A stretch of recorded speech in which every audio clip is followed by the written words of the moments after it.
Does anybody else think it's super disrespectful to make a big mess when somebody's injured?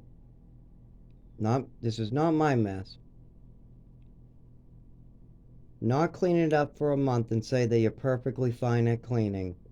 Have somebody else do all these chores, and then in the middle of the cleaning try to push them aside to cook something. That's totally disrespectful. You said that you would clean up your mess, but yet you're using the stuff I just cleaned that were messy. You're asking me to get out of the way for the stove. Luckily, I told him you're going to have to wait until I'm done cleaning, and he respected that. I appreciate that. I'm also going shopping tomorrow, and he picks up a couple, like maybe $20 worth of food, and we'll see what happens with that. Now, I just ate 2 slices of his bread. I did. I said, I'm going to be buying more bread for myself.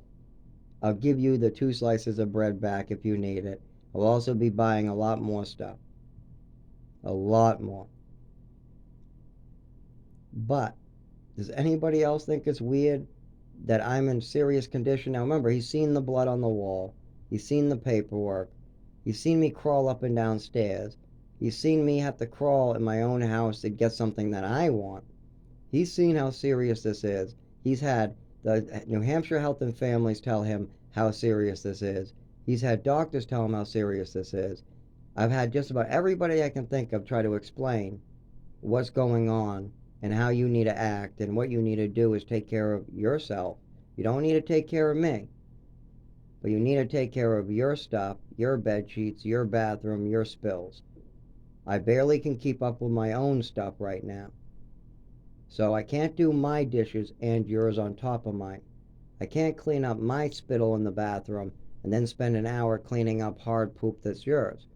I can't do that. I can't bend over and bend down to strip a mattress and get all dirty and gross, and then get a basket out and take everything, put it in the basket, then bring it down a flight of stairs, take my money, put it in the laundry machine, get it all done, come back in, make the beds. I can do my own barely. I have a setup where I can barely get my own done, but I do it. But I'm expected to do somebody else's for no reason. He's independent. He doesn't want me claiming that I'm his caregiver, what I am fine with.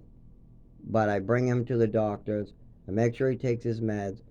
Remind him to take a shower. I clean his dishes. I clean his floor. I clean his sheets. I clean his clothing. And yeah, he helps me once in a while. Like when I was doing all his sheets, he picked up the back end of the cart. Yeah, that's helping, thank you. But there's a lot more to caregiving than that. As well as now that I'm injured, I'm not claiming that. I'm saying no, I'm definitely, for the last 6 months, I have not been a caregiver. And for the last year, I've been trying to get him to take care of himself. For the last 9 years, I've been doing that. But for the last year, I've just dropped everything. I've slowly stopped doing everything for him. I was leading by example for all these people, showing them what they need to do. The last time that I didn't know what to do was when I let homeless people in my apartment in Lynn. But I have had a clue way past that. Well, these people are old enough to learn these skills, and I'm very good at teaching them. And he has the tools and the skills to do them. It's just that he wants to smoke, sleep, watch TV. It's that he wants to do something easy. He wants to pray for his life to be easy. He doesn't want to pray for strength and do the hard stuff. But like I said, when things are hard, do it hard. When things are easy, do it easy, but just get it done. There's another saying I have: you can't know what to do in the future if you don't know the past. You don't know what to do in the future if you don't know the past. I got one more really true good one. Actually, I got two more really true good ones. A doctor is only as good as the information you give him. These are life lessons that might be able to help people. Remember, a doctor is only as good as the information you give him. And the last one is my favorite. Don't ever assume, or you'll make an ass out of you and me. And that's how you spell assume. ASSUME. And it's true. It's one of the truest statements. Don't make assumptions. Don't assume. because you'll make an ass out of yourself and you'll make an ass out of me. I'll give you an example. Somebody was throwing cans and bottles out where we buried a cat. We had a beautiful little gravestone set up, and I helped my neighbor's friend dig a hole, and no, sorry, my neighbor's girlfriend dig a hole, and this was her sister's cat, and it was really sad. And then somebody else throws a bunch of bottles all over there, bunch of cans. It's awful. It's disrespectful. Well, then the landlord knocks on my door and starts screaming that somebody's throwing cans. And he screamed downstairs, and then he screamed up here, and then he's screaming all over the place. Well, he's making assumptions. He doesn't know who in the building threw them. I don't know who the hell threw them. But they're definitely not my brand. They're definitely not any of my brands. You know that. You can look at my fridge. You can see my brands and stuff. It's not mine. And I had to explain to him, somebody's playing you for a fool. And he figured it out. It was one of the other neighbors, and he was playing him like a fool. But he made an assumption, and he started going up and down the hallways yelling at people because he had to clean up some cans because some neighbor. Now, luckily, I cleaned it up. I don't like litter. Before the landlord came back to clean it up, I asked a couple people to help me, and I said, no, no, no. Look how bad this is. There's a grave up there. They said, there's a grave? I said, yeah. Come on, help me. And I got me and two other people to clean it up. And it's none of ours.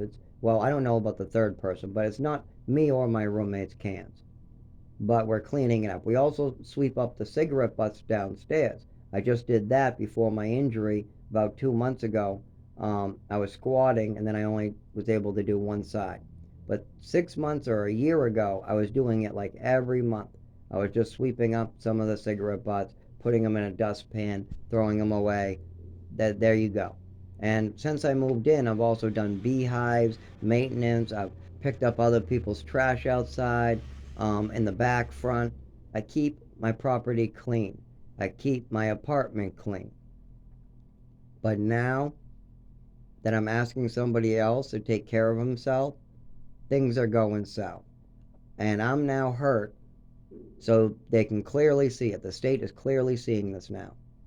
But I want people to keep that in mind. When you make an assumption, you make an ass out of yourself because the other person knows something else that you don't. And you make an ass out of them,